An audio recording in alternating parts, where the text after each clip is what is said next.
Mark Lenihan Boxing Social in association with Empire Fight Store and Forged Irish Stout. Delighted to be joined by Tyrone McKenna.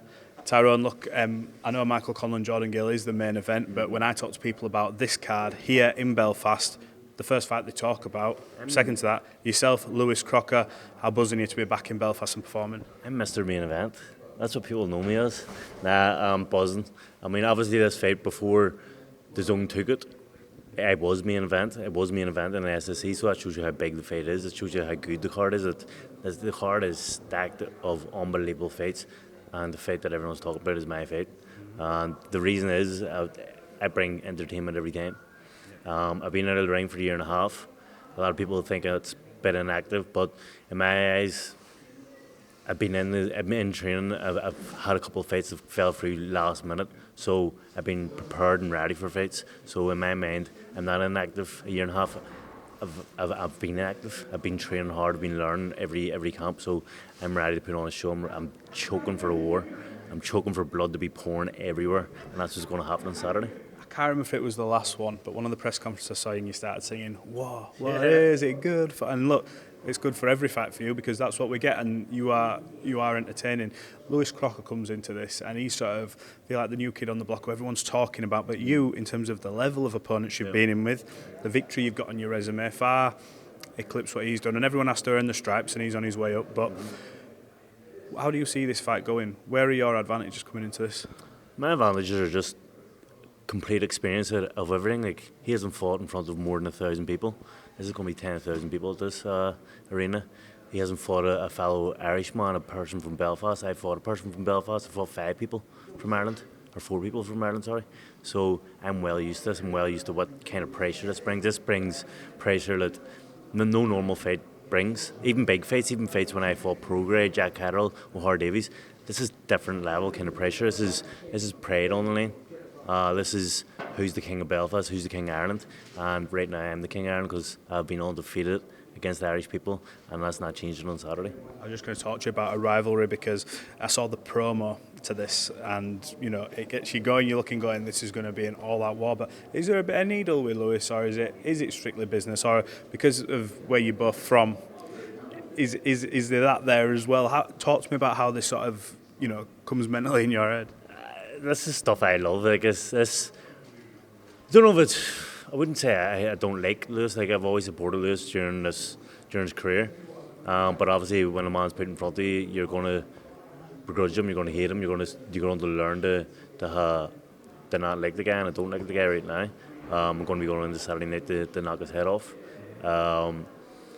It just got me up in the morning. Everyone in the city is talking about. They're saying both sides of the place are saying, they're supporting Lewis and supporting McKenna. I'm hearing stories about people saying Crocker's going to win, McKenna's going to win, and it's just built up to this massive pinnacle moment where on Saturday everything's going to be left in the ring for the both of us. I think it's a huge fight for me as well. I've had massive fights in my career, pro grade, as I say, Jack Catterall, Mamoon, all that, but this seems like it has more. Like, there's more on the line for this fight than anything. So I'm buzzing for it. I've trained my bollocks off it. I've trained very hard. I've sparred unbelievable. My weight's good. I've been fully focused in this fight, so I'm buzzing.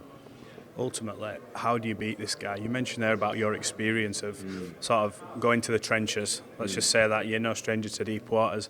Do you believe it comes down to taking him into deep waters and, basically seeing if he'll be able to sink or swim in there with you? Because you'll sit there and trade with the best of them. Yeah. Do you think the best of what you have will just be too much and you'll maybe overroar him? How do you see this going on Saturday?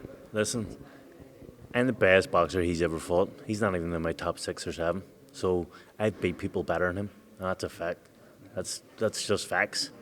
And I think I can outbox him. I can outwar him. I can dig into the trenches. I can go deep waters. I can coast it. I can do absolutely everything better than him. So there's no doubt in my mind, no matter what I do on the night, if it is a war, if he wants to stand there and trade with me, that's my favourite thing to do. That's what I love doing. I'm going to outwar him, outgun him, and he's going to give up. He's going to be no mass. But if he wants to stand off and he wants to try and box, eventually I'm going to get them. And that's just it. He cannot keep me off him. And I just think I think any way the fight plays out, I win. Look, you love a fight. You can tell it's just in you. You love the fight, no matter if it's for, just a fight or if it's for a belt.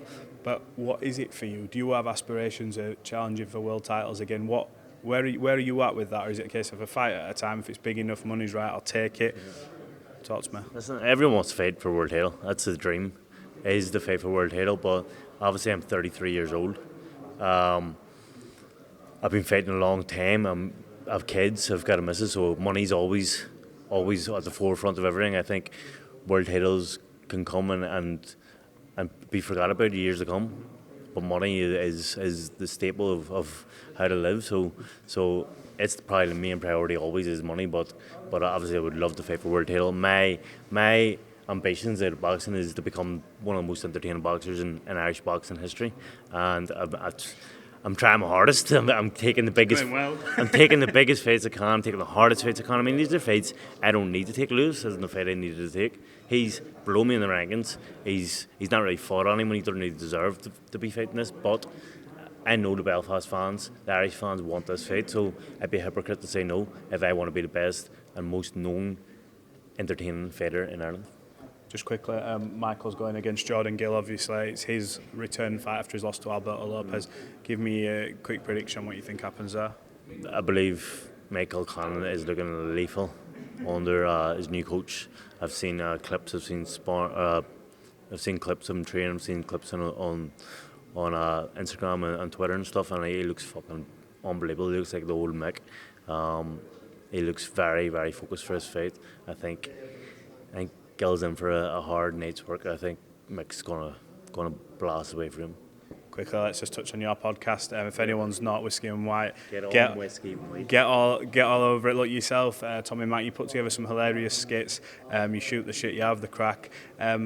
Just, I suppose, tell everyone where to follow it. And is there anything new coming on it? You do these nights at the Devonish, is it? Am I right? Yeah. Give it a bit of a plug. Listen, it's the best podcast in the game. It's me and Tommy, best friends from no age. We're having the crack with big guys on, with Jimmy Nesbitt on, with Mick Conlan on, we've had Bram Burnett, we've had, we're trying to get Eddie Hearn on this week. Hopefully we'll get him on, surely. Eddie, I know you're coming Thursday, so let's make that happen. So that's the plan, get him on. We're working with Matchroom, we're working with Forge Stout this week, so hopefully we'll have bit of entertainment for that, and that'll be coming up on the podcast. It's on YouTube, it's on Spotify, it's on Apple, there's on Patreon. Get on Patreon and follow us. It's £2 a month. A lot of action on that. It's just us having fun. I love it.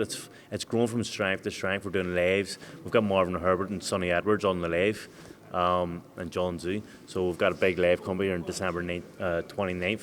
Get on that. Yeah, it's just a good time. I was going to say, if you want a laugh, go on the Instagram, Patreon, all that stuff. Look, Tyrone, it's been an absolute pleasure. It's a fight that I'm really looking forward to, as I'm sure everyone in the SSC arena is going to be. You got a quick message to sign this off? The fans coming? Listen, prepare for war. As a disclaimer, if you're very woozy around blood, do not come, because this is going to be an absolute blood fest. There's going to be blood from head to toe, covered in both of us. I'm going for an absolute fucking war. Tyrone, I appreciate your time.